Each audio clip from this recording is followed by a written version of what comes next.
Hey there everybody, I just coming out and I want to show you my apple trees that I have and a couple of problems I'm having with a few of my trees.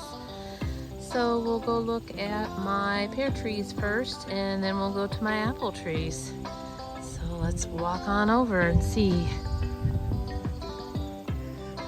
It's a really humid, warm day today.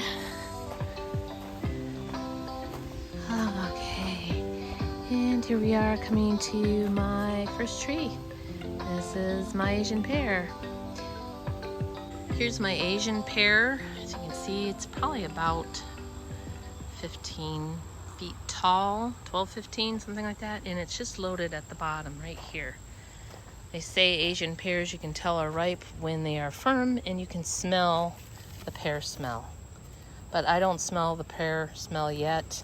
I do say around August for my area, which is zone 6A.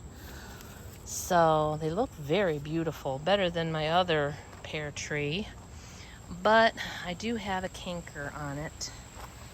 It happened this year. It was a perfect tree. Just all of a sudden, I didn't damage it or anything, but you can see it coming all the way down. Ooh, there's one of those bot flies. I hate those things.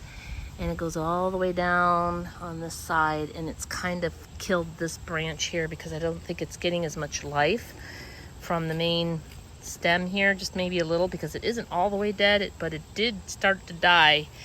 It was a nice sized branch, kind of like this one right here. It came down to that point. So I'm not sure what I'm going to do with the pear trees.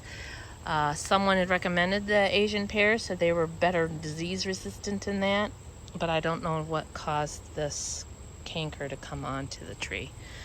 So anyhow, that is my pear tree, my Asian pear tree. Here is my Bradford pear. I've had it for about 4 years, and it's got lots of pears on it, and I can see that they're starting to blush. So this is August in Michigan, zone 6A. And when they get like that, that's when you pick them and then you ripen them inside. On this type of pear, you do not let it ripen on the tree.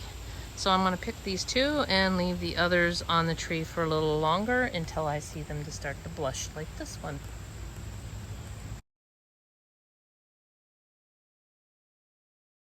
I was looking at this other side of my pear tree and I had a bunch on this side, and you can see here, here, here, here, here, and here, and over here. Raccoons got to my tree because I was going to pick some of these over here and they're all gone. So I'm gonna have to watch these guys here, and if they start to disappear, I'm gonna have to get some more. So very disappointed. I'm sure it's raccoons. I did get the two. There was 3 up there actually that were blushing, and then 1 down here. So I have 4. So I just gotta watch it. So from my Asian pear tree with my Bradford pear back there, I have this problem as well. My peach tree. This is a CRESTHAVEN peach. Had beautiful peaches on it last year. See if I can pop a picture from last year up. This one had hundreds of blooms, just full of fruit. I like this one branch here had over 200 peaches on it alone, and it just started to die back on a branch back in here, which isn't here anymore. I've cut it out a long time ago, and I didn't catch it fast enough, and you could see here it was coming off of here, this branch, and it just died, and I didn't think much of it at the time, and then I found out that it had gotten a disease. I think it's a borer as well, some type. I have to look it up, but you can see how it's bleeding here, here, and all the way down into here. There's some bleeding. So the tree is going to be chopped down completely and burned, but I am just kind of waiting to see if maybe some of the peaches on this one branch are going to survive to the end of the season, because it looks healthy to the end. I don't know. They just keep dropping like every day. I'll look down. Let me see if I can see any. Well, like here, I'll look down and there's one here, and there's one over there, and then there's one over here, and I keep finding them. So anyway, I didn't have any issues I've had this tree for the 5 seasons. And now I have this. So it's very disappointing. Sometimes the garden is disappointing and you have to decide what you're going to do and not do. This is one of the ones I think I'm just going to have to give up on, having fruit trees. They are a lot of work. Even if prices go up in the grocery store, it's cheaper than having this disappointment. And I was doing a good regiment of spray, copper spray, and then other sprays. So anyhow, that is another disappointment that I had in my garden. I'm going to go over to my apple trees and show you those now. This is the best view to see all of my apple trees from a distance and how big they are.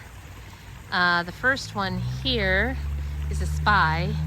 Then I have a red delicious, a pink lady, a golden delicious, and then back here is an unknown. I don't remember, bought it a long time ago.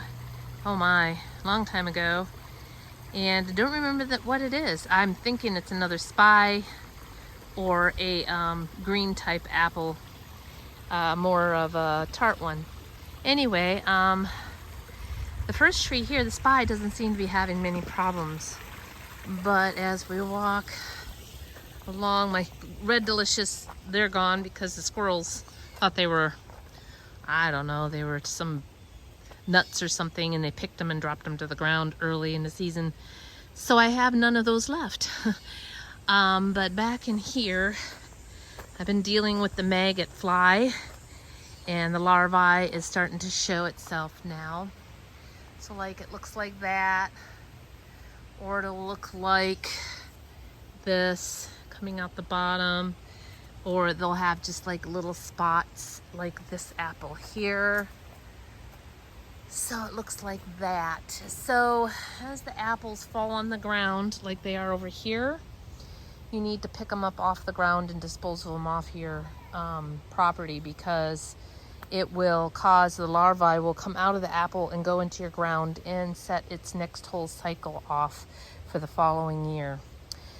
I want to get, it's a product called Clay, if I'm saying that right, KAOLIN, I think.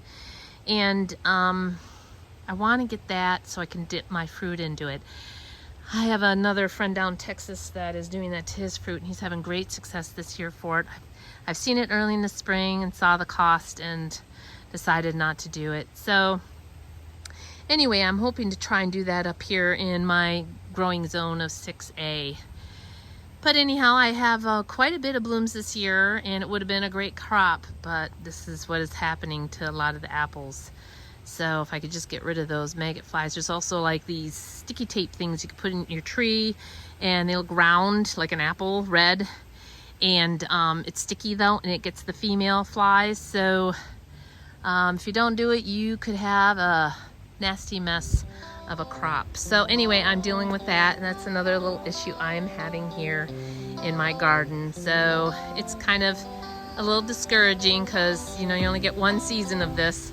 So I'll probably be buying a lot of apples in the grocery store. Anyway, it is looks like it's supposed to rain again later today, and I hope you're all having a great day. There's the clouds way back there. You can see them coming maybe. It's gotten a little sunny out here, so everything's starting to blow out here on the coloring. So anyhow, I hope you have a great day, and I'll see you in the next one. Bye-bye.